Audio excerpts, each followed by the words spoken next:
بسم الله الرحمن الرحيم الحمد لله نحمده ونستعينه ونستغفره ونؤمن به ونتوكل عليه ونعوذ بالله من شرور أنفسنا ومن سيئات أعمالنا من يهده الله فلا مضل له ومن يضلل فلا هادي له ونشهد أن لا إله إلا الله وحده لا شريك له ونشهد أن سيدنا ومولانا محمدا عبده ورسوله صلى الله تعالى عليه وعلى آله وأصحابه أجمعين أما بعد فقد قال رسول الله صلى الله عليه وسلم من صام رمضان إيمانا واحتسابا غفر له ما تقدم من ذنبه أو كما قال عليه الصلاة والسلام. Alhamdulillah, toutes les louanges appartiennent à Allah subhanahu wa ta'ala, celui qui, de par sa grâce, nous a accordé durant l'année des moments privilégiés afin de pouvoir revitaliser notre foi et d'augmenter nos provisions pour l'au-delà. Et parmi ces moments privilégiés, mes frères, eh bien, nous savons tous qu'il y a ce grand mois de Ramadan qui est donc tout proche. Le mois de Ramadan, c'est ce mois d'excellence, de grande vertu qui constitue pour chaque musulman un bienfait considérable. C'est un mois dans lequel on recharge la batterie de notre iman en renforçant les a'mal, les actions. Alors les savants nous expliquent pourquoi on appelle le mois de Ramadan ainsi. Pourquoi il s'appelle Ramadan? Eh bien les savants nous expliquent que Ramadan, c'est l'infinitif du verbe Ramadan, qui veut dire brûler en arabe. Innama summiya Ramadan li'annahu yarmadu dhunub. On a appelé le mois de Ramadan ainsi parce qu'il brûle les actions. Et ceci rejoint le hadith dans lequel il est dit en ce sens: Man sama Ramadan imanan wa ihtisaban ghufira lahu ma taqaddama min dhanbi. Que celui qui jeûne durant le mois de Ramadan avec iman, avec la foi, ihtisab, avec cette conviction de recevoir des récompenses de la part d'Allah Azza wa Jal, eh bien, en récompense, ghufira lahu ma taqaddama min dhanbi, il aura ses péchés antérieurs pardonnés. Et Cheikh Abdul Qadir Jinari rahimahullah ta'ala, il explique en ce sens que Ramadan, le mot Ramadan, eh bien, c'est composé de 5 lettres. Khamsatu ahruf, 5 lettres. La première lettre, c'est Ar-Ra. Ridwanullah. Le Ra qui correspond à l'agrément, le consentement d'Allah. Ridwanullah. La lettre Mim, wal Mim, Mahabbatullah. La lettre Mim correspond à l'amour d'Allah. Wal Dad, Damanullah. Et la lettre Dad correspond à la garantie d'Allah. Ensuite, il y a la lettre Wal Alif, Ulfatullah. La lettre Alif qui correspond à l'amitié, l'affinité d'Allah. Wal Nun, Nurullah. Et la lettre Nun correspond à la lumière d'Allah. Et c'est grâce à son importance considérable qu'on appelle aussi ce mois de Ramadan Shahrullah, le mois d'Allah, et aussi Sayyidul Shuhur, le chef des mois. Alors pour comprendre l'avantage sur sa supériorité, les ulama, ils ont brossé une comparaison. Ils disent parmi les créatures, insan, l'être humain est supérieur. Parmi toutes les créatures, l'être humain est supérieur. Et parmi les humains, les Anbiya, les prophètes alayhimussalatu wassalam, sont supérieurs. Et parmi les Anbiya alayhimussalatu wassalam, il y a Muhammadur Rasulullah sallallahu alayhi wa sallam, qu'on appelle Sayyidul Anbiya, le chef des Anbiya, des prophètes qui est supérieur. Alors exactement comme Sayyidul Anbiya, le chef des prophètes, il intercédera le jour de la résurrection en faveur des croyants. De la même manière, Sayyid al-Shuhur, le chef des mois, qui représente Ramadan, aussi intercédera le jour du Qiyamah. D'après le sens des hadiths, As-Siyam wal-Qur'an yashfa'ani lil-'abd. Siyam, les jeûnes du mois de Ramadan, et le Qur'an intercéderont en faveur du serviteur. C'est-à-dire par l'intermédiaire des jeûnes du Ramadan, les péchés sont effacés, et par l'intermédiaire du Saint-Qur'an, eh bien le grade de ce serviteur va s'élever dans le paradis. Et pour comprendre toujours, mes frères, sur la valeur et supériorité de ce grand mois de Ramadan, eh bien de savoir que parmi toutes les villes la plus noble et sacrée sur la terre, il y a la ville de Haram Sharif, où il y a Makkah Mukarrama. Cet endroit, eh bien c'est l'endroit le plus noble sur la terre. Et comme le Haram, il éloigne Dajjal, de la même manière, Ramadan, il éloigne Shaitan.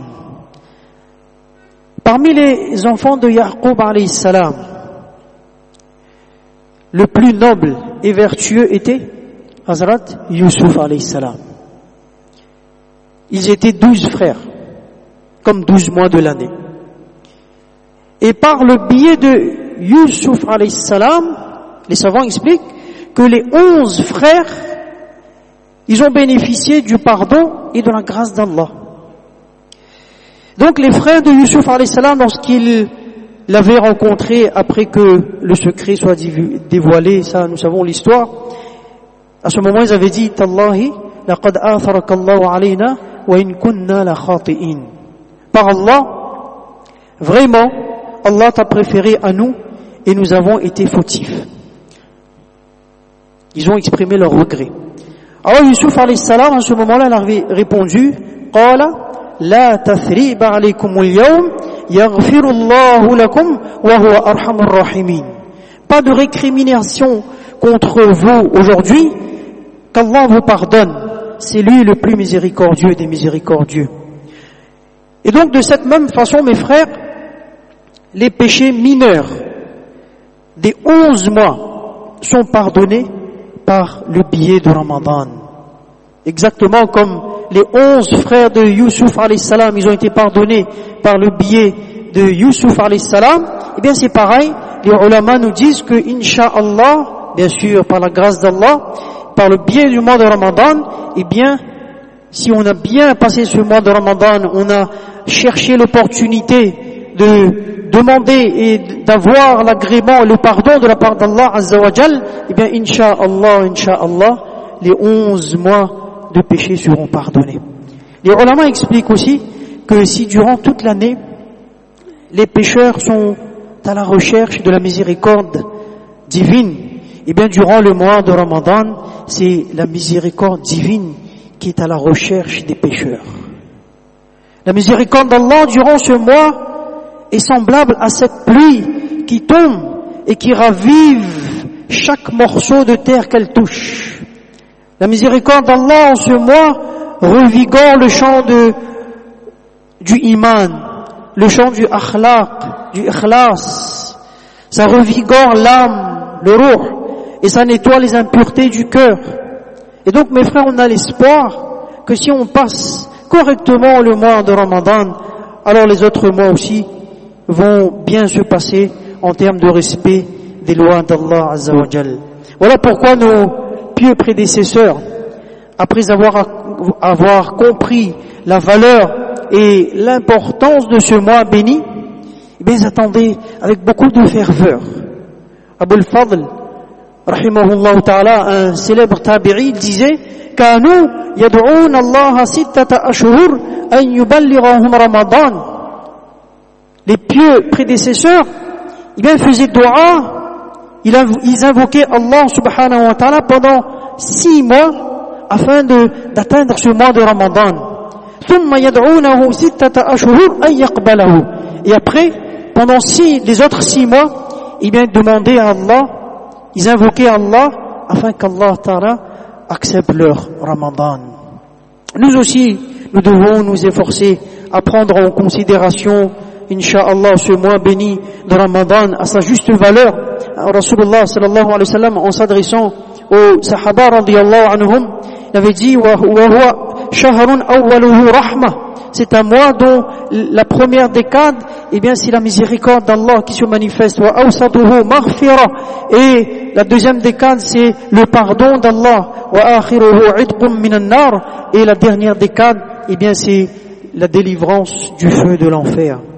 Et c'est par rapport à cela que les ulama disent aussi, eh bien de lire en abondance durant la première décade, Rabbi ighfir warham wa anta khayrur rahimin. C'est une formule dont il est conseillé de lire Inch'Allah en abondance pendant cette première décade.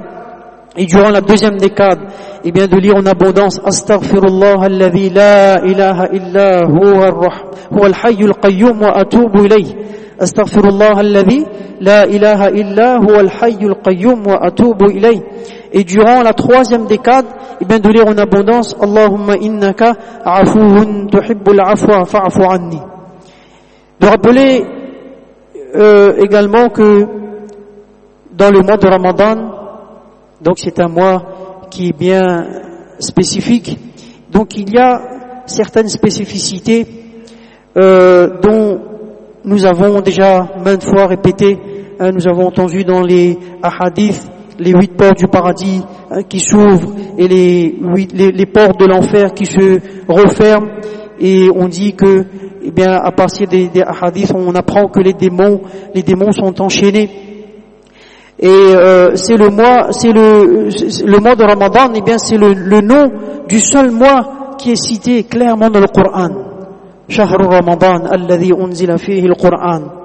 Et parmi les spécificités également du mois de Ramadan, eh bien c'est le mois dans lequel le Coran est descendu depuis Lawh Mahfouz jusqu'au premier ciel. Et c'était dans le mois de Ramadan que Rasulullah sallallahu alayhi wa sallam, il a eu sa prophétie. Et durant ce mois, les récompenses sont multipliées. Il y a le sens des hadiths dans lequel il est mentionné qu'un acte surérogatoire est égal à un fard des autres jours, et un fard qui est accompli durant le mois de Ramadan, eh bien, est équivalent à 70 fards des autres jours. Donc à nous de profiter au maximum. Dans une autre version, il est mentionné que tasbihatun fi Ramadan afdalu min alf tasbihatin fi ghayri. Un tasbih, subhanallah, durant le mois de Ramadan, c'est meilleur que 1000 tasbih durant les autres moments de l'année. Donc il y a dans ce mois beaucoup de vertus. Il y a également la nuit d'Al-Qadr, que Inch'Allah il y aura l'occasion d'expliquer au moment voulu. Donc de se préparer dès le premier jour même, on commence déjà à s'engager vraiment pleinement selon nos possibilités, selon notre force, et bien de s'engager pleinement, Inch'Allah, afin de pouvoir récolter le maximum de profit, et Inch'Allah de prendre en considération cette occasion exceptionnelle. Alhamdulillah, nous sommes en vie cette année, on ne sait pas si on sera encore là l'année prochaine, donc à chacun de faire le maximum selon sa capacité. Il y a des gens qui sont un peu plus faibles, eh bien ils peuvent, par rapport au physique ou bien à la santé, mais ils font ce qu'ils peuvent, Inch'Allah. Allah subhanahu wa ta'ala, il va récompenser pleinement. Allah subhanahu wa ta'ala, c'est celui qui donne sans regarder, il donne de façon généreuse. Et bien à nous aussi de nous montrer Inch'Allah enthousiastes. فجزاكم الله خيرا وآخر دعوانا أن الحمد لله رب العالمين. جزاكم الله خيرا.